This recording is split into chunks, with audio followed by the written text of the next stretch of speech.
პორტუგალოსნების გამარჯვება საქართველოს მორაგბეთა ნაკრებმა მორიგი ტესტ მატჩი მიხელ მესხის სახელობის სტადიონზე ამერიკის შეერთებულ შტატებთან გამართა და მეტოქე 22-7 დაამარცხა.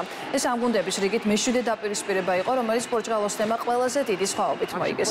ჩვენი ნაკრებიდან ლელო აკაკი ტრაბუცაძე, შალვა მამუკაშვილის და დავით ნინიაშვილის ანგარიშია. ლუკა მატკავამ კი 3-დან 2 გარდასახვა და 1 ჯარიმაც გაიტანა. 26 აგვისტოს საქართველოს მორაგბეთა ნაკრები შოტლანდიაში ხვდება.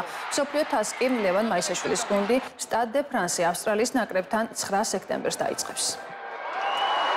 ასეც არის ვენი ბოჭვა შესულთა მასზე. მოკლეზე შეუდგა ნინიაშვილი. რამდენი ხანია ველოდებით ამ სურათს? ამიტომ დაცვა ყურადღებით უნდა იყოს, რაღაცა სივრცეები იხსნება. 19 სადავა. სად არის ამერიკა? ამ შემთხვევაში ანალიზისთვის ძალიან კარგია, იცით რომ ხა სხვა გუნდი იყო რუმინეთი, სხვა გუნდი იყო ამერიკა, ვერ ვიტყვი რომ ამერიკამ რაღაც ისეთ საფრთხე შეგვიქმნა, რასაც ვერაფერი დაუპირისპირეთ, უფრო შეტევაში ჩვენ დაშვებული შეცდომები იყო, კონტაქტის არეალი მაღალი იყო.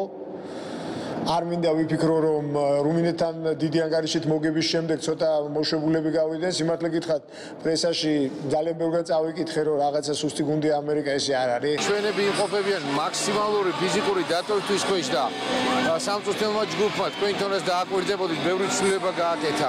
დააკვირდებოდა მოთამაშეებს, რაც ჩვენთვის უმნიშვნელოვანესი იყო, რომ შემდეგი თამაში გქონდა შოტლანდიასთან, იცით, ედინბურგში და ის იქნება ჩვენი საზომი სოფლიოს წარდგენა.